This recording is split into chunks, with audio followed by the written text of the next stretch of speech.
Hi అండి, welcome back to happy recipes. నేను మీ స్వప్నని. ఈరోజు వీడియోలో న్యూ ఇయర్ అలాగే క్రిస్మస్ కూడా వస్తుంది కదండి. రెండు పండుగలకి ఖచ్చితంగా కేక్ కావాలి. పిల్లలకు కేక్ అడుగుతారు కదా, అలాంటప్పుడు ఎక్కువ డబ్బులు ఖర్చు పెట్టి బయట కొనే పని లేకుండా ఇంట్లో ఉన్న వాటితోనే హెల్దీగా ఇలా చేసి పెట్టండి. చాలా ఈజీగా అయిపోతాయి, టేస్ట్ కూడా చాలా బాగుంటుంది, అలాగే హెల్దీ కూడా. ఇక్కడ ముందుగా చూపించబోయే కేక్ వచ్చేసి మలై కేక్ అండి. ఇదైతే చాలా జ్యూసీగా ఉంటుంది. ఇది కూడా అన్ని ఇంట్లో ఉన్న వాటితోనేనండి. వీడియోని ఎక్కడ స్కిప్ చేయకుండా కంప్లీట్గా చూసి మీరు కూడా మీ ఇంట్లో వాళ్ళకి చేసి పెట్టండి. లేట్ చేయకుండా చూసేయండి. ముందుగా నేను దీనిపైన జ్యూస్ కోసం కస్టర్డ్ తయారు చేస్తున్నానండి. దానికోసం ఒక గిన్నెలో కొన్ని పాలు తీసుకొని దాంట్లో 2 టేబుల్ స్పూన్ల కస్టర్డ్ పౌడర్ వేసుకొని ఉండలేమీ లేకుండా నీట్గా కలుపుకోవాలి. చూడండి, ఇలా వీడియోలో చూపిస్తున్నట్టు ఇలా కలుపుకొని దీన్ని పక్కన పెట్టేసుకుందాము. నెక్స్ట్ స్టవ్ పైన అడుగు మందంగా ఉన్న గిన్నె ఒకటి పెట్టుకోవాలి. దాంట్లో వాటర్ వేసుకోవాలండి. కొంచెం వాటర్ వేసుకొని తర్వాత నేను ఇక్కడ ఆల్రెడీ కాచి చల్లార్చిన పాలేనండి, వాటిని ఒక 1/2 లీటర్ వేసుకుంటున్నాను. ఫుల్ క్రీమ్ మిల్క్ వేసుకోండి 1/2 లీటరు. ఇప్పుడు ఈ పాలను మరిగించుకోవాలి. ఒక మరుగు వచ్చే వరకు హై ఫ్లేమ్లో పెట్టి మరిగించుకోవాలి. దగ్గరే ఉండి కలుపుతూ చూడండి, ఇలా మరుగుదానికి వచ్చాయి కదా. ఇప్పుడు మధ్య మధ్యలో దాంట్లో ఉన్న మీగడంతా దాంట్లో కలిసిపోయేలాగానే కలుపుకుంటూ మరిగించుకోవాలి. మీడియం ఫ్లేమ్లో పెట్టుకొని మరిగించుకోవాలండి. అలాగే దీంట్లోకి ఒక 1/2 కప్పు వరకు పంచదార వేసుకొని మొత్తం అంతా కలిసే వరకు ఒక 2 నిమిషాల పాటు బాగా మరిగించుకోవాలి. మధ్య మధ్యలో కలుపుతూ మరిగించుకోవాలండి. పాలను అడుగు నుంచి బాగా కలుపుకోవాలి. ఇలా వెడల్పుగా ఉన్న ప్యాన్లో వేసుకోవడం వల్ల పాలు మరగడానికి కూడా చాలా ఈజీగా ఉంటుంది. చూడండి, ఒక 2 నిమిషాల తర్వాత పాలు బాగా మరిగి కాస్త దగ్గర పడ్డాయి కదా, చిక్కగా అయ్యాయి. మరి ఇంకా ఇప్పుడు దీంట్లోకి మనం ఆల్రెడీ కస్టర్డ్ కలిపి పెట్టుకున్న పాలు ఉన్నాయి కదా, వాటిని ఒకసారి బాగా కలుపుకోవాలి. ఎందుకంటే కస్టర్డ్ అనేది అడుగుకి వెళ్ళిపోతుంది కాబట్టి వేసుకునేటప్పుడు ఇలా ఖచ్చితంగా ఒకసారి కలుపుకొని మనం ఒక చేయితో ఇది వేసుకుంటే ఇంకో చేయితో గరిటెతో ఇలా తిప్పుకుంటూ కలుపుకోవాలన్నమాట. అప్పుడే మనకు ఉండలు అనేది కట్టకుండా ఉంటుంది. ఇప్పుడు లో ఫ్లేమ్లో పెట్టుకొని వేసుకోవాలండి. ఈ కస్టర్డ్ వేసుకున్నప్పుడు ఇదంతా బాగా పాలలో కలిసేలాగా కలుపుకోవాలి. ఇలా కొంచెం స్లోగానే దగ్గరే ఉండి కలుపుకోవాలి. ఈ కస్టర్డ్ వేసినాక ఒక 2 నిమిషాల పాటు దీన్ని బాగా ఉడకనివ్వాలి. ఇది కాస్త చిక్కబడుతుంది. చూడండి, చూస్తేనే మీకు తెలిసిపోతుంది కదా. ఈ విధంగా కాస్త చిక్కబడ్డాక మధ్య మధ్యలో కలుపుతూ 2 నిమిషాలు ఉడికించుకొని స్టవ్ ఆఫ్ చేసేసుకోవాలి. ఎక్కువ అవసరం లేదండి, 2 నిమిషాలు ఉడికించుకుంటే సరిపోతుంది. కస్టర్డ్ దగ్గర పడి ఈ విధంగా బ్యాటర్ అనేది కొంచెం చిక్కగా అవుతుంది. ఇప్పుడు స్టవ్ ఆఫ్ చేసేసుకొని దీన్ని కంప్లీట్గా చల్లారాలి. చల్లారినాక కూడా కలుపుతూ చల్లార్చుకోవాలి. తర్వాత దీన్ని ఫ్రిడ్జ్లో పెట్టేసుకోవాలి. నెక్స్ట్ నేను ఇక్కడ కేక్ని ఈ విధంగా ప్రిపేర్ చేస్తున్నానండి. కేక్ ఇలా స్పాంజీ లాగా రావాలి అంటే ఎలా ప్రిపేర్ చేసుకోవాలో చూపిస్తాను కాబట్టి క్లియర్గా చూడండి. ముందుగా ఒక మిక్సీ జార్ తీసుకొని దాంట్లోకి ఏదైనా ఒక కప్పు కరెక్ట్గా తీసుకోండి. ఒక కప్పుతో కప్పు నిండా పంచదార వేసుకోవాలి. అలాగే అదే కప్పుతో ఒక కప్పు పెరుగు వేసుకోవాలి. పెరుగు అనేది తీయగా ఉండాలి. 1/2 కప్పు ఏ ఫ్లేవర్ లేని ఆయిల్ వేసుకోవాలి. రిఫైన్డ్ ఆయిల్ వేసుకోవాలండి. ఇలా ఆయిల్ కూడా వేసుకున్నాక దీన్ని మెత్తగా గ్రైండ్ చేసుకోవాలి. మనకి ఇది క్రీమీ స్ట్రక్చర్ వస్తుంది. అలా వచ్చే వరకు గ్రైండ్ చేసుకోవాలి. చూడండి, ఇలా వీడియోలో చూపిస్తున్నట్టు ఈ విధంగా గ్రైండ్ చేసుకున్నాక దీన్ని ఒక మిక్సింగ్ బౌల్లోకి వేసేసుకోవాలి. మీకు చూస్తే తెలిసిపోతుంది కదా, ఇలా క్రీమీ స్ట్రక్చర్ రావాలన్నమాట. కావాలంటే మీరు బీటర్తో అయినా బీట్ చేసుకోవచ్చు. దీంట్లోకి మంచి ఫ్లేవర్ కోసం వెనిలా ఎసెన్స్ వేసుకోవాలి. మీరు ఒకవేళ ఎగ్స్ కనుక వేసుకున్నట్టయితే నేను ఇక్కడ 1/2 టీ స్పూన్ వేసుకున్నాను. 1 టీ స్పూన్ వేసుకోవాల్సి వస్తుంది వెనిలా ఎసెన్స్, ఎందుకంటే ఎగ్ ఫ్లేవర్ పోవడానికి. మీరు పెరుగు ప్లేస్లో పెరుగు ఆయిల్ లేకుండా ఎగ్స్ కూడా వేసుకోవచ్చండి. ఒక 2 ఎగ్స్ వేసుకుంటే సరిపోతుంది. నెక్స్ట్ దీనిపైన స్ట్రైనర్ పెట్టుకొని దాంట్లోకి 1 కప్పు మైదా పిండి వేసుకోవాలి. ఇలా కొంచెం గట్టిగా ఒత్తినట్టు చేసుకొని వేసుకోవాలండి పిండిని. అలాగే ఒక 1/2 teaspoon baking powder, 1/2 teaspoon baking soda, అలాగే చిటికెడు ఉప్పు వేసుకోవాలండి. ఎక్కువ వేయొద్దు, చిటికెడు వేసుకొని దీన్ని జల్లించుకోవాలి. ఇలా జల్లించుకోవడం వల్ల పిండిలో ఏమైనా నలికలు ఉన్నా కూడా దీంట్లో ఉండిపోతాయి కాబట్టి ఇలా పిండిని జల్లించుకోవాలి. కేక్ ఎప్పుడు చేసుకున్నా మనం పిండిని కంపల్సరీగా జల్లించుకోవాలి. ఒకే డైరెక్షన్లో ఇలా విస్కర్తో కలుపుకోవాలి. మనకు పిండి అనేది కొంచెం గట్టిగా ఉంటుంది. అలా కంప్లీట్గా కలిసే వరకు ఇలా బాగా కలుపుకున్నాక నెక్స్ట్ దీంట్లోకి మనం ఆల్రెడీ కస్టర్డ్ ప్రిపేర్ చేసుకొని ఫ్రిడ్జ్లో పెట్టుకున్నాం కదా, అది ఒక 2 టేబుల్ స్పూన్లు దీంట్లో యాడ్ చేసుకోవాలి. ఇలా 2 టేబుల్ స్పూన్లు వేసుకొని మిగతాది మళ్ళీ ఫ్రిడ్జ్లో పెట్టేసుకోవాలండి. వేసుకొని ఇదంతా కలిసేలాగా బాగా కలుపుకున్నాక గట్టిగా ఉంది కదా, ఇప్పుడు దీంట్లోకి మనం ఏ కప్పుతో అయితే ఇంగ్రీడియంట్స్ తీసుకున్నామో అదే కప్పుతో 1/2 కప్పు తీసుకున్నాను పాలు, అవి వేసుకోవాలి. ఇంతే వేయాలని లేదండి, మీరు బ్యాటర్ని బట్టి పాలు యాడ్ చేసుకోవచ్చు. చూడండి, ఈ కన్సిస్టెన్సీలోకి రావాలి. ఇలా రావాలి అంటే మీకు పాలు ఎన్ని పడితే అని వేసుకోవాలి. అది కూడా కాచి చల్లార్చిన పాలే వేసుకోవాలండి. మరి మరిగించిన పాలు వేయొద్దు, కాచి చల్లార్చిన పాలే వేసుకోవాలి. కొంచెం కొంచెం యాడ్ చేసుకుంటూ ఇలా కలుపుకోవాలి బ్యాటర్ని.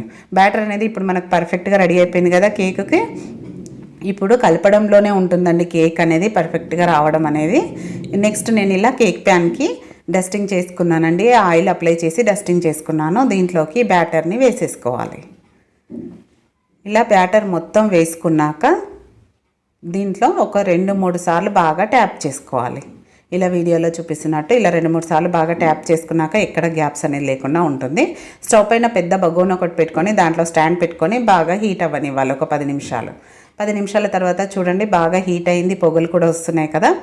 ఇప్పుడు దీంట్లోకి కేక్ బ్యాటర్ వేసుకున్న బౌల్ని దీంట్లో పెట్టేసుకోవాలి. మీరు కావాలంటే డ్రై ఫ్రూట్స్ కూడా వేసుకోవచ్చు అండి, దీంట్లో చాలా బాగుంటుంది టేస్ట్. నేను లాస్ట్లో వేద్దామని దీంట్లో వేసుకోలేను, మీరు కావాలంటే కేక్లో కూడా వేసుకోవచ్చు. మూత పెట్టేసి ఒక 20 నుంచి 25 నిమిషాల పాటు బేక్ చేసుకోవాలి. నేను ఇక్కడ 30 నిమిషాల తర్వాత చూపిస్తున్నానండి. 25 నిమిషాల తర్వాత ఒకసారి చూడండి, బేక్ అయితే పర్వాలేదు, నాకైతే అవ్వలేదు కాబట్టి నేను 30 నిమిషాలు పెట్టుకున్నాను. 10 నిమిషాలు మీడియం ఫ్లేమ్లో పెట్టుకోవాలి, మిగతా టైం అంతా లో ఫ్లేమ్లో పెట్టుకొని బేక్ చేసుకోవాలి. చూడండి ఇలా నైఫ్ కుర్చీ చూస్తే మనకి ఎక్కడ అంటుకోకుండా నీట్గా వచ్చింది చాకు అంటే అప్పుడు మనకు కేక్ పర్ఫెక్ట్గా రెడీ అయిపోయినట్టే. దాని నుంచి తీసి పక్కన పెట్టి పూర్తిగా చల్లారనివ్వాలి. పూర్తిగా చల్లారిన తర్వాత చూపిస్తున్నాను చూడండి. పూర్తిగా చల్లారిన తర్వాతనే మనం డీమోల్ చేసుకోవాలి. ఇలా చాక్తో సైడ్లో ఈ విధంగా హెడ్జెస్ని చేసుకున్నాక పైన ఒక ప్లేట్ పెట్టుకోవాలి. పెట్టుకొని డిమోల్ చేసుకుంటే మన కేక్ అనేది చాలా ఈజీగా వస్తుంది. పూర్తిగా చల్లారినాక మాత్రమే డిమోల్ చేసుకోవాలి, అప్పుడే దానంతట అదే ఈజీగా వచ్చేస్తుంది. చూడండి ఎంత పర్ఫెక్ట్గా వచ్చేసిందో కేక్, కలర్ఫుల్గా ఉంది కదా, మనకు మాడలేదు, పర్ఫెక్ట్గా వచ్చింది, స్పాంజీ లాగా వచ్చిందనమాట కేక్. చూస్తుంటేనే తెలిసిపోతుంది మీకు ఎంత బాగా వచ్చిందో. పిల్లలు అయితే ఇలానే తినేస్తారు, అంత బాగుందండి కేక్ అయితే, ఎంత స్పాంజీగా వచ్చింది. ఇప్పుడు కేక్ అనేది మనకు రెడీ అయిపోయింది కదా. కేక్ని ఇలా ఒక గిన్నెలోకి తీసుకోవాలి, కొంచెం సైడ్లో ఉన్న ప్లేట్లో పెట్టేసుకొని దీనిపైన పాట్ ఉంటుంది కదా దీన్ని తీసేసుకోవాలి. దీన్ని తీయడం వల్ల మనము దీన్ని జ్యూసీలాగా తయారు చేస్తున్నాం కాబట్టి అది ఈజీగా లోపల వరకు వెళ్ళాలంటే పైన ఉన్నది తీసేసేయాలి. తీసి ఇలా టూత్ పిన్ ఉంటుంది కదా దీంతో ఇలా హోల్స్ లాగా చేసుకోవాలి. లోపల వరకు హోల్స్ లాగా చేసుకున్నాక మనం ఆల్రెడీ ఫ్రిడ్జ్లో రెడీగా పెట్టుకున్నాం కదా కస్టర్డ్ది, ఈ బ్యాటర్ ఈ విధంగా వేసుకోవాలి వీడియోలో చూపిస్తున్నట్టు. ఇలా కంప్లీట్గా వేసుకోవాలండి, కొంచెం ఆగి అయినా సరే కానీ నెమ్మదిగా వేసుకోవాలి, లోపల వరకు వెళ్ళాలన్నమాట, అప్పుడే మనకు కేక్ అనేది జ్యూసీగా ఉంటుంది.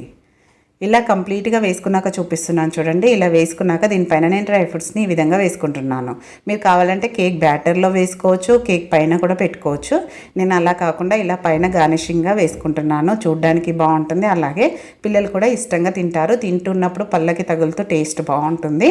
మీరు కావాలంటే ఇలానే కట్ చేసుకొని తినొచ్చండి. నేనైతే దీన్ని ఒక 2 అవర్స్ పాటు ఫ్రిడ్జ్లో పెట్టుకుందాం అనుకుంటున్నాను. చల్లగా తినాలంటే ఫ్రిడ్జ్లో పెట్టుకొని తినాల్సిందే. 2 అవర్స్ తర్వాత చూపిస్తున్నాను చూడండి, ఎంత జ్యూసీగా టేస్టీగా చాలా బాగుంటుంది. చల్లగా కావాలి అంటే ఇలా తినేసేయండి, కడుపు నిండా తినేస్తారు. అలాగే 2-3 రోజులైనా తినేయచ్చు మనం ఇంట్లో చేసుకున్న కేక్ని. చూసారు కదా చాలా బాగుంది. ఇప్పుడు నెక్స్ట్ వచ్చేసి చాక్లెట్ కేక్ అండి. ఇది కూడా మనకు 2-3 రోజుల నుంచి 5 రోజుల వరకు కూడా నిల్వ ఉంటుంది. లేట్ చేయకుండా చూసేయండి. మరి ముందుగా ఒక మిక్సింగ్ బౌల్ తీసుకొని దాంట్లోకి నేను ఇది కేక్ని ఎగ్స్తో చేస్తున్నానండి. మనం స్టోర్ చేసుకోవాలంటే ఇలా ఎగ్స్తోనే చేయాలి కాబట్టి ఎగ్స్తో చేస్తున్నాను. మీకు ఎగ్ లేకుండా కేక్ కావాలంటే మన ఛానల్లో చాలా ఉన్నాయి, కావాలంటే చూడండి. నేను ఇక్కడ 3 ఎగ్స్ని యూజ్ చేస్తున్నాను. ముందుగా 2 మాత్రం వేసుకొని బీట్ చేసుకుంటున్నాను. నేను ఇలా బీటర్తో బీట్ చేసుకుంటున్నానండి. మీరు కావాలంటే మిక్సీ జార్లో వేసుకొని గ్రైండ్ చేసుకున్నా పర్వాలేదు. నేను బీటర్తో బీట్ చేస్తున్నాను కాబట్టి ముందుగా 2 వేసుకున్నాను, తర్వాత కొంచెం బీట్ చేసుకున్నాక ఇంకొక ఎగ్ని కూడా యాడ్ చేస్తాను. టోటల్గా 3 ఎగ్స్ వేసుకుంటున్నాను అనమాట. చూడండి ఇలా ఇప్పుడు ఇంకొక ఎగ్గును కూడా వేసుకుంటున్నాను. మీరు కావాలంటే ఒకేసారి కూడా 3 వేసుకోవచ్చు. నేనైతే కొంచెం తర్వాత వేద్దామని 2 ముందుగా వేసుకొని ఇలా బీట్ చేసుకున్నాను.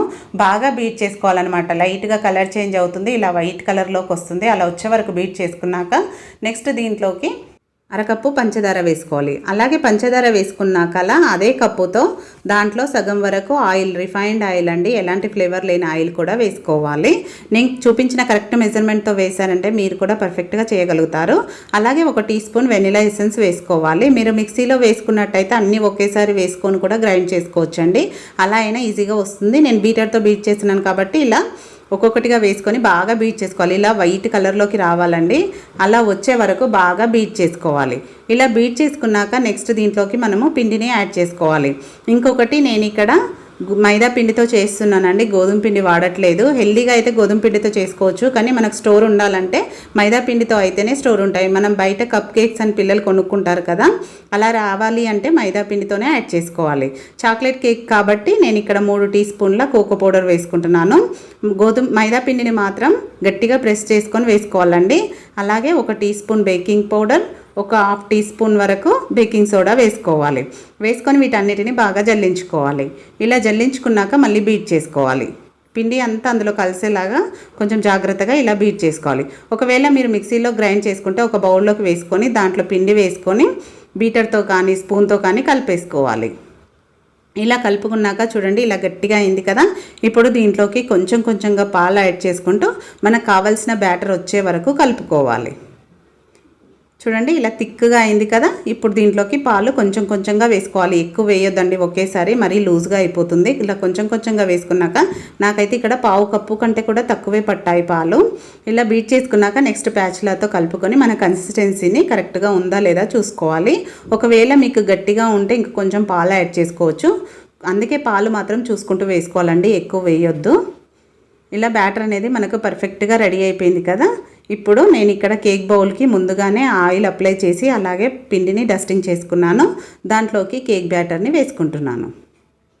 ఇలా మొత్తం బ్యాటర్ని మధ్యలోకి వేసుకుంటే ఈవెన్గా స్ప్రెడ్ అవుతుంది. మీరు కావాలంటే దీంట్లో కొంచెం డ్రై ఫ్రూట్స్ని సన్నగా కట్ చేసి కూడా వేసుకోవచ్చండి. మనకు బయట షాప్లో చిన్న చిన్న కప్పులో దొరుకుతాయి కదా, అది సేమ్ టేస్ట్ రావాలంటే ఇలా నేను చూపించినట్టు చేశారంటే పర్ఫెక్ట్ టేస్ట్తో వస్తాయి. చాలా బాగుంటాయి కూడా టేస్ట్. అలాగే వారం రోజులైనా అసలు పాడవవు. బేక్ చేసుకోవడానికి ముందుగానే నేను 10 నిమిషాల ముందు ఒక బగోనీని ఇలా వేడి చేసుకున్నాను. దాంట్లోకి కేక్ బ్యాటర్ పెట్టేసుకోవాలి. ఇలా మధ్యలోకి పెట్టుకోవాలండి, సైడ్లు తగలకుండా ఈ విధంగా వీడియోలో చూపిస్తున్నట్టు మధ్యలోకి పెట్టేసుకొని ఇప్పుడు దీనిపైన మూత పెట్టుకొని ఒక 30 నుంచి 40 నిమిషాల పాటు బేక్ చేసుకోవాలి. ఇలా ఎగ్స్తో చేయడం వల్ల కేక్ అనేది పొంగుతూ పర్ఫెక్ట్గా వస్తుంది.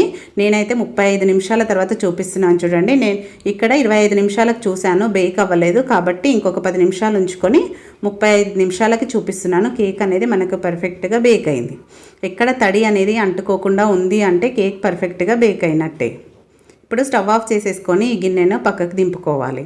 ఇలా దింపుకున్న గిన్నెను కంప్లీట్గా చల్లారనివ్వాలి. బేక్ చేసుకునేటప్పుడు మనము హై ఫ్లేమ్లో పెట్టొద్దండి, మీడియం ఫ్లేమ్లో పెట్టుకొని ఒక 15 నిమిషాలు బేక్ చేసుకొని తర్వాత లో ఫ్లేమ్లో బేక్ చేసుకోవాలి. ఇప్పుడు పూర్తిగా చల్లారినాక చూపిస్తున్నాను చూడండి. దీన్ని చాక్తో ఇలా సైడ్లు ఈ విధంగా చేసుకున్నాక ఒక ప్లేట్ తీసుకోవాలి. ప్లేట్ తీసుకొని డిమోల్డ్ చేసుకుంటే దానంతట అదే ఈజీగా వచ్చేస్తుందండి కేకు. ఇలా కంప్లీట్గా చల్లారినాక మాత్రం చేస్తేనే కేక్ వస్తుంది. మీరు వేడిగా ఉన్నప్పుడు తీస్తే మాత్రం కేక్ రాదు పర్ఫెక్ట్గా. చూడండి ఎంత బాగా పొంగిందో కేక్, ఎంత ఫ్లఫీగా వచ్చిందో, పర్ఫెక్ట్గా వచ్చింది కదా. ఇప్పుడు మీకు నచ్చిన షేప్లో కట్ చేసుకోవచ్చు. మీకు ఎలా కావాలంటే అలా కట్ చేసుకోవచ్చండి. నేనైతే ముందుగా ఇక్కడ 4 భాగాలుగా కట్ చేస్తున్నాను కేకును. మీకు చూస్తేనే అర్థమైపోతుంది ఎంత పర్ఫెక్ట్గా స్పాంజీగా వచ్చిందో.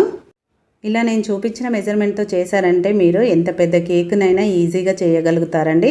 చూడండి ఎంత పర్ఫెక్ట్గా వచ్చిందో, స్పాంజీ లాగా వచ్చింది కదా, బయట కొన్నట్టే ఉంది కదా చూస్తుంటే. ఇప్పుడు దీన్ని మీరు ఒకవేళ స్టోర్ చేసుకోవాలి అనుకుంటే మాత్రం ఇలా నేను వీడియోలో చూపించినట్టు పీసెస్గా కట్ చేసుకోండి. ఏదైనా డబ్బాలో స్టోర్ చేసుకోవాలంటే చిన్న పీసెస్గా ఈ విధంగా కట్ చేసుకుంటే పిల్లలకు రోజు ఒక ముక్క ఇచ్చినా చాలా బాగుంటుంది. వీటిని ఫ్రిడ్జ్లోనే పెట్టుకోని అవసరం లేదండి, బయట పెట్టినా కూడా అస్సలు పాడవదు.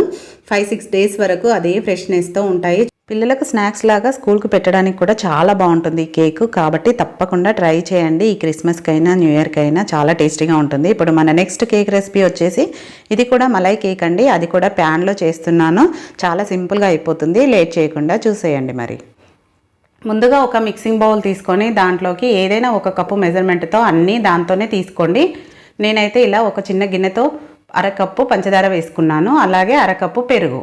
పంచదార ఎంత తీసుకుంటారో పెరుగు కూడా అంతే క్వాంటిటీ తీసుకొని ఈ రెండు కూడా క్రీమ్ లాగా అయ్యే వరకు బాగా బీట్ చేసుకోవాలి. ఇలా మీ దగ్గర బీటర్ ఉంటే బీటర్తో చేసుకోండి, లేదంటే స్పూన్తో అయినా పర్వాలేదు. చూడండి ఇలా క్రీమ్ లాగా అయ్యాక నెక్స్ట్ దీంట్లోకి 1/2 కప్పు రిఫైన్డ్ ఆయిల్, ఏ ఫ్లేవర్ లేని ఆయిల్ వేసుకోండి, లేదంటే నెయ్యి కానీ బటర్ కానీ కూడా వేసుకోవచ్చు. ఇలా వేసుకొని 3 బాగా కలిసేలాగా కలుపుకోవాలి. ఇప్పుడు ఇలా మొత్తం బాగా కలుపుకున్నాక ఏ కప్పుతో ఆయిల్ కూడా తీసుకున్నామో అదే కప్పుతో 1 కప్పు పాలు తీసుకోవాలి. కాచి చల్లార్చిన పాలండి, ఫ్రిడ్జ్లోవి కావు, రూమ్ టెంపరేచర్లో ఉండాలి. అప్పుడే మనకు కేక్కు పర్ఫెక్ట్ అనమాట. అన్నీ కూడా రూమ్ టెంపరేచర్లోనే ఉండాలి. ఈ పాలు వేసుకున్నాక వీటన్నిటిని బాగా కలిసేలాగా కలుపుకోవాలి. ఇలా మొత్తం కలుపుకున్నాక నెక్స్ట్ దీనిపైన ఒక స్ట్రెయినర్ పెట్టేసుకొని నేను ఇక్కడ గోధుమ పిండి తీసుకుంటున్నానండి. మనం పంచదార ఏ కప్పుతో వేసుకున్నామో అదే కప్పుతో 1/2 కప్పు గోధుమ పిండి వేసుకోవాలి. అలాగే 1 teaspoon baking powder, 1/2 teaspoon baking soda వేసుకొని ఇలా జల్లించుకోవాలి. పిండిని మాత్రం తప్పకుండా జల్లించుకోవాలండి. మీరు కావాలంటే మైదా పిండి అయినా తీసుకోవచ్చు. నేనైతే గోధుమ పిండితో చేస్తున్నాను హెల్దీగా. నెక్స్ట్ దీంట్లోకి 1/4 కప్ అంతా ఉప్మా రవ్వ వేసుకోవాలి. ఎందుకంటే మనం 1/4 కప్పు పిండి తీసుకున్నాం కదా, 1/4 కప్పు ఉప్మా రవ్వ వేసుకోవాలి. దానివల్ల మంచి కలరు, టేస్ట్ కూడా చాలా బాగుంటుంది. వీటన్నిటిని బాగా కలిసేలాగా ఒకే డైరెక్షన్లో కలుపుకోవాలి. చాలామందికి కేక్ పొంగదు అంటారు. దానికి కేవలం ఇది కలపడంలోనే ఉంటుందండి. ఒకే డైరెక్షన్లో కలపాలి, లేదంటే కట్ అండ్ ఫోల్డ్ మెథడ్లోనన్నా కలుపుకోవాలి. ఇలా ఒక డైరెక్షన్లో బాగా కలుపుకున్నాక రెడీ అయిపోయినాక బ్యాటరు నేను ఇక్కడ కేక్ని ఇలా నాన్ స్టిక్ ప్యాన్లో చేస్తున్నాను. మీరు కావాలంటే కేక్ ప్యాన్ ఉంటే దాంట్లో అయినా వేసుకోవచ్చు. ఇలా అయితే అందరి దగ్గర నాన్ స్టిక్ ప్యాన్లు ఉంటాయి కదండి, అందుకని దీంట్లో వేస్తున్నాను. మీరు ఒకవేళ స్టీల్ దాంట్లో చేయాలి అనుకుంటే బటర్ పేపర్ వేసుకొని చేసుకోండి. ఇలా ఆయిల్ అప్లై చేసి దీంట్లోకి బ్యాటర్ మొత్తం వేసేసుకోవాలి. ఇలా బ్యాటర్ మొత్తం వేసేసుకున్నాక దీన్ని ఒక 2 సార్లు ట్యాప్ చేసుకొని ఇప్పుడు స్టవ్ పైన మనం చపాతీ చేసే ప్యాన్ ఉంటుంది కదా, అది పెట్టేసుకొని దానిపైన డైరెక్ట్గా ఇది పెట్టేసుకోవడమే. దీని నుంచి ఆవిరి అనేది బయటికి రాకుండా మూతను పర్ఫెక్ట్గా ఉన్న మూతను పెట్టుకోవాలన్నమాట. నేను ఇక్కడ మూత పెట్టేసి ఒక 15 నుంచి 20 నిమిషాల వరకు బేక్ చేసుకోవాలి. మీడియం ఫ్లేమ్లోనే పెట్టుకోవాలండి. హై ఫ్లేమ్లో పెడితే కిందికి మాడిపోతుంది. కాబట్టి మీడియం ఫ్లేమ్లో పెట్టుకొని 15 నిమిషాలకు ఒకసారి మూత తీసి చూసుకోవాలి. మనం ఇక్కడ కలర్ కూడా చేంజ్ అవుతుంది, అలాగే పొంగుతుంది. కానీ ఫోక్ స్పూన్తో ఇలా మధ్యలో చెక్ చేసుకుంటే తడి లేకపోతే బేక్ అయినట్టే. చూడండి, మనకు పర్ఫెక్ట్గా బేక్ అయింది. 15 నిమిషాలకే బేక్ అయిపోయింది అనమాట. ఇప్పుడు దీన్ని స్టవ్ ఆఫ్ చేసేసుకోవాలి. ఆఫ్ చేసుకొని స్టవ్ పై నుంచి కిందకి తీసేసుకోవాలి వెంటనే, లేదంటే కిందకి మాడిపోయే ఛాన్స్ ఉంటుంది. కాబట్టి ఇలా స్టవ్ పై నుంచి వెంటనే తీసేసి కింద పెట్టేసుకుందాం. ఇలా పెట్టేసుకున్నాక దీన్ని కొంచెం చల్లారాలండి. చల్లారితే మనము తీసి చూసుకోవచ్చు. కలర్ కూడా కింద బాగా వచ్చింది. చూడండి, మంచి బ్రౌన్ కలర్లోకి వచ్చింది. రవ్వ వేసాం కదా, మంచి కలర్లో వస్తుంది. ఇప్పుడు ఇది చల్లారాలి కాబట్టి అది పక్కన పెట్టేసుకొని, ఇది మలై కేక్ కాబట్టి మలై ప్రిపేర్ చేసుకోవడం కోసం ఒక గిన్నె తీసుకొని దాంట్లోకి 1 టీ స్పూన్ కస్టర్డ్ పౌడర్ వేసుకోవాలి. అలాగే 1 కప్పు పాలు తీసుకోవాలండి. దాంట్లోంచి కొంచెం దీంట్లోకి వేసుకొని ఉండలు అనేది లేకుండా నీట్గా కలుపుకోవాలి. కస్టర్డ్ పౌడర్ లేదు అనుకోండి, మీ దగ్గర కార్న్ఫ్లోర్ ఉన్నా కలుపుకొని వేసుకోండి, పర్వాలేదు. కొంచెం థిక్గా రావడం కోసం మాత్రమే మనము కస్టర్డ్ పౌడర్ అయితే మంచి కలర్తో ఉంటుంది, అందుకని నేను కస్టర్డ్ పౌడర్ తీసుకున్నాను. ఇలా మిగిలిన కప్పు మొత్తం పాలు వేసేసుకొని 1/4 కప్పు పంచదార వేసుకొని పాలను మరిగించుకోవాలి. మీడియం ఫ్లేమ్లో పెట్టి పాలు ఒక పొంగు వచ్చే వరకు బాగా మరిగించుకోవాలి. ఆల్రెడీ మనం తీసుకునే చిక్కటి పాలు కాబట్టి ఎక్కువ మరిగించాల్సిన అవసరం లేదండి. పాలు పల్చగా ఉంటే కొంచెం మరిగించుకోండి. ఇలా మరుగుతున్నప్పుడు ఫ్లేమ్ని లో ఫ్లేమ్లో పెట్టి ఒకసారి మొత్తం పాలను కలుపుకున్నాక మనం ఆల్రెడీ కలిపి పెట్టుకున్న కస్టర్డ్ పౌడర్ పాలు ఉన్నాయి కదా, వాటిని వేసేసుకోవాలి. మీకు ఒకవేళ ఇంకా లూజ్గా ఉండాలి అంటే కొంచెం కస్టర్డ్ పౌడర్ తగ్గించి వేసుకోండి. థిక్గా ఉంది నేను చేసింది కాబట్టి కొంచెం 1 టీ స్పూన్ వేసుకున్నాను. మీకు లూజ్గా ఉండాలి అంటే కొంచెం తగ్గించి వేసుకుంటే లూజ్గా ఉంటుంది బ్యాటర్ అనేది. చూడండి, ఇలా కస్టర్డ్ పౌడర్ మొత్తం అంతా కలిసేలాగా కలుపుకొని ఒక 2 నిమిషాల పాటు ఉడికించుకోవాలి. మీడియం టు లో ఫ్లేమ్లో పెట్టుకొని ఉడికించుకోవాలండి. మనం కస్టర్డ్ పౌడర్ వేసినాక అడుగు పడుతుంది కాబట్టి దగ్గరే ఉండి కలుపుతూ ఉడికించుకోవాలి. ఇది ఉడికేలోపు మీకు ఒక విషయం చెప్పాలండి. ఎవరైనా మన ఛానల్ కొత్తగా చూస్తున్నట్టయితే ప్లీజ్ ఛానల్ని సబ్స్క్రైబ్ చేసుకోండి, అలాగే హైప్ కూడా ఇవ్వండి. చాలామంది వీడియోని కూడా లైక్ చేయట్లేదండి, దయచేసి లైక్ కూడా చేయండి, షేర్ చేయండి. ఇప్పుడు మనకి బ్యాటర్ అనేది రెడీ అయిపోయిందండి. స్టవ్ ఆఫ్ చేసేసుకొని దీన్ని ఒకసారి కలిపేసుకొని పక్కన దించేసుకుందాము. నెక్స్ట్ కేకును చూద్దాము. కేక్ చూడండి ఎంత స్మూత్గా అయ్యిందో, పూర్తిగా చల్లారిపోయింది కాబట్టి డైరెక్ట్గా చేయితోనే మనము ఉల్టా వేసేసుకోవచ్చు. మంచి స్పాంజీ లాగా వచ్చింది చూడండి కేక్. ఇలానే తినమన్నా తినేస్తారు పిల్లలు, పీసెస్గా కట్ చేసి ఇస్తే కనుక. ఇప్పుడు దీంట్లో మలై వేయాలి కాబట్టి దీనికి హోల్స్ చేసుకుందాము. ఇలా ఫోర్క్ స్పూన్ తీసుకొని దీనికి ఇలా ఈ విధంగా వీడియోలో చూపిస్తున్నట్టు హోల్స్ చేసుకొని ఇప్పుడు దీనిపైన బ్యాటర్ వేడిగా ఉంది కదా, అది వేసేసుకోవాలి. వేడిగా ఉండడం వల్ల ఇది తొందరగా అబ్జర్వ్ చేసుకొని చాలా సాఫ్ట్గా జ్యూసీగా తయారవుతుంది కేకు. చాలా బాగుంటుందండి. మీరు కావాలంటే కొంచెం ఇది ఉంచేసుకున్నా పర్వాలేదు. ఇలా ఒక 1 అవర్ అన్నా హాఫ్ అన్ అవర్ అన్నా పక్కన పెట్టేస్తే పూర్తిగా పీల్ చేసుకొని జ్యూసీగా రెడీ అయిపోతుంది కేక్ అనేది. ఇప్పుడు మీకు ఒక హాఫ్ అన్ అవర్ తర్వాత చూపిస్తున్నాను చూడండి. మొత్తం పీల్చేసుకొని ఈ విధంగా ఉంటుంది.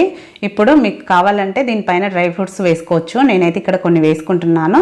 మీకు నచ్చితే వేసుకోండి, లేదంటే డైరెక్ట్గా అలానే కట్ చేసుకోవచ్చు. అలాగే ఇలా వేసుకున్నాక ఒక 1 అవర్ పాటు ఫ్రిడ్జ్లో పెట్టుకోండి. ఫ్రిడ్జ్లో పెట్టుకొని తింటే చల్లగా జ్యూసీగా చాలా బాగుంటుంది. నేనైతే ఫ్రిడ్జ్లో పెట్టలేదండి, డైరెక్ట్గా మీకు ఒకసారి చూపిద్దామని. మీకు చూస్తేనే అర్థమైపోతుంది కదా ఎంత ఈజీగా కట్ అవుతుందో. కట్ చేస్తేనే ఎంత సాఫ్ట్గా జ్యూసీగా ఉందో తెలిసిపోతుంది. ఎంత కలర్ఫుల్గా యమ్మీగా ఉంది. పిల్లలు అయితే చాలా ఇష్టంగా తింటారండి. డెఫినెట్గా ట్రై చేయండి. అన్నీ ఇంట్లో ఉన్నవే కదా, బయట తేవాల్సిన పని ఏమీ లేదు, హెల్తీగా చేసేసుకోవచ్చు. కాబట్టి ఈసారి తప్పకుండా పిల్లలకి ఇలా చేసి పెట్టండి, కడుపు నిండా తింటారు. అందరి దగ్గర కేక్ బౌల్స్ ఉన్నాయి కదండి, ఇలా ప్యాన్లో చేసుకున్నా కూడా కేక్ చాలా బాగుంటుంది. డెఫినెట్గా ఇలా ట్రై చేయండి. ఇప్పుడు మన నెక్స్ట్ కేక్ వచ్చేసి అందరికీ కప్ కేక్ కావాలంటారు కదా. కప్స్ అనేది అందరి దగ్గర ఉన్నాయి కాబట్టి నేను ఇక్కడ టీ గ్లాసులతో చూపిస్తున్నాను. చాలా బాగుంటుంది. ఇది కూడా చాలా సింపుల్గా అయిపోతుంది. లేట్ చేయకుండా ప్రాసెస్ చూసేయండి. దానికోసం ముందుగా ఒక మిక్సింగ్ బౌల్ తీసుకొని దాంట్లో 1 కప్పు గోధుమ పిండి వేసుకోవాలి. నేను ఇక్కడ గోధుమ పిండితో చూపిస్తున్నాను కాబట్టి హెల్దీగా చేసుకుంటున్నాము. మీరు కావాలంటే మైదా పిండితో కూడా సేమ్ ప్రాసెస్లో చేసుకోవచ్చు. గోధుమ పిండి వేసుకున్నాక కొంచెం వంట సోడా వేసుకోవాలండి, 1 పావు టీ స్పూన్ అంతా. అలాగే చిటికెడు ఉప్పు వేసుకొని వీటన్నిటిని బాగా కలిసేలాగా కలుపుకోవాలి. ఇప్పుడు ఇలా కలుపుకున్నాక దీంట్లోకి ఒక 2 టీ స్పూన్లంతా ఆయిల్ వేసుకోవాలి. ఏ ఫ్లేవర్ లేని ఆయిల్ వేసుకోవాలండి, ఎక్కువ అవసరం లేదు. 2 టీ స్పూన్లు వేసుకుంటే సరిపోతుంది. అలాగే కాచి చల్లార్చిన పాలను ముందుగా 1 గ్లాస్ తీసుకొని కొంచెంగా వేసేసుకొని పిండిని కలుపుకోవాలి. వీటికి పాలు ఇంతే పడతాయని కాదండి, మనం కలుపుకునే బ్యాటరీని బట్టి పాలను యాడ్ చేసుకోవాలి. కొంచెం 1 కప్పు నుంచి 2 కప్పుల వరకు పాలు పడతాయి. ఇలా కొంచెంగా వేసుకుంటూ కలుపుకోవాలి. ఇక్కడ నేను షుగర్ పౌడర్ వేయడం మర్చిపోయాను కాబట్టి ఇలా కొంచెం కలుపుకున్నాక ఇప్పుడు దీన్ని పక్కన పెట్టేసి ఒక మిక్సీ జార్ తీసుకోవాలి. దాంట్లోకి ఒక 3/4 కప్పు పంచదార వేసుకోవాలి. మనం 1 కప్పు పిండి తీసుకున్నాం కదా, 3/4 కప్పు అనేది కరెక్ట్గా సరిపోతుంది. అలాగే 2 ఇలాచీలు వేసుకొని మెత్తగా గ్రైండ్ చేసుకోవాలి. ఇలా గ్రైండ్ చేసుకున్న పొడిని కూడా దీంట్లో వేసేసుకొని ఇప్పుడు ఇదంతా కలిసేలాగా బాగా కలుపుకున్నాక మళ్ళీ దీంట్లోకి పాలు ఎన్ని పడితే అన్ని వేసుకోవాలి. కాచి చల్లార్చిన పాలు వేసుకోవాలి. అలాగే ఫ్రిడ్జ్లో మాత్రం ఉండొద్దండి, రూమ్ టెంపరేచర్లో ఉండాలి పాలు. నాకైతే ఇక్కడ 2 గ్లాసుల పాలు పట్టాయండి. చూడండి, బ్యాటర్ అనేది ఈ విధంగా ఉండాలి. మన కేక్ బ్యాటర్ ఎలా ఉంటుందో అలా ఉండాలన్నమాట. ఇప్పుడు బ్యాటర్ రెడీ అయిపోయింది కదా. నెక్స్ట్ మనం దీన్ని ప్రిపేర్ చేసుకోవడానికి ఎలాంటి కేక్ ప్యాన్ వాడట్లేదండి, ఇలా ఇంట్లో ఉన్న టీ గ్లాసులోనే చూపిస్తున్నాను. చాలామంది దగ్గర కేక్ బౌల్స్ ఉన్నాయి కదా, టీ గ్లాసులు అయితే ఎవరి దగ్గరైనా ఉంటాయి కాబట్టి వాటిల్లో శుభ్రంగా తుడిచేసుకున్నాక దాంట్లో కొంచెం ఆయిల్ వేసుకోవాలి. ఆయిల్ వేసుకున్నాక మనం పొడిపిండి గోధుమ పిండిని ఇలా స్ప్రెడ్ చేసుకోవాలి. ఇలా చేసుకోవడం వల్ల మన కేక్ అనేది ఈజీగా వచ్చేస్తుంది దాని నుంచి. ఇప్పుడు బ్యాటర్ని ఒకసారి బాగా కలిపేసుకున్నాక దీన్ని మనము గ్లాస్లోకి వేసుకోవడమే. మరీ నిండుగా వేయొద్దండి, ఒక 70% వరకు మాత్రమే వేసుకోవాలి. నిండుగా వేసుకుంటే మనకు కేక్ అనేది పొంగుతుంది కాబట్టి నిండుగా వేయొద్దు. ఇలా వీడియోలో చూపిస్తున్నట్టు ఈ విధంగా వేసేసుకోవాలి. ఇలా మొత్తం అన్నీ వేసుకున్నాక ఒక ప్లేట్లో పెట్టేసుకోవాలి. చూడండి, నేను ఈ మాత్రం వెల్తిగా ఉంచాను ఎందుకంటే మనకు కేక్ పొంగుతుంది కాబట్టి. ఇప్పుడు రెడీ అయిపోయిన వీటిని ముందుగానే నేను స్టవ్ పైన బౌల్ పెట్టుకొని వేడి చేసుకుంటున్నాను. ప్రీ హీట్ చేశాను. దీంట్లోకి మనం ఆల్రెడీ ప్రిపేర్ చేసుకొని పెట్టుకున్నాం కదా గ్లాసులు, ఆ ప్లేట్ని డైరెక్ట్గా పెట్టేసుకోవాలి. మీరు ఒకవేళ కేక్ మౌల్లో చేసుకోవాలనుకుంటే మొత్తం బ్యాటర్ కూడా దాంట్లోనే వేసుకొని కూడా చేసుకోవచ్చు. ఇలా చేయడం వల్ల పిల్లలు ఎంతో ఇష్టంగా తింటారు. అలాగే స్కూల్కి స్నాక్ లాగా పెట్టడానికి కూడా బాగుంటుంది. ఇలా పెట్టేసుకొని ఇప్పుడు దీనిపైన మూత పెట్టేసుకొని ఆవిరి అనేది బయటికి పోకుండా కొంచెం బరువు కానీ ఏదైనా పెట్టేసుకొని ఒక 30 మినిట్స్ వరకు బేక్ చేసుకోవాలి. 30 to 35 మినిట్స్ పడుతుందండి. మీడియం టు లో ఫ్లేమ్లో పెట్టుకోవాలి.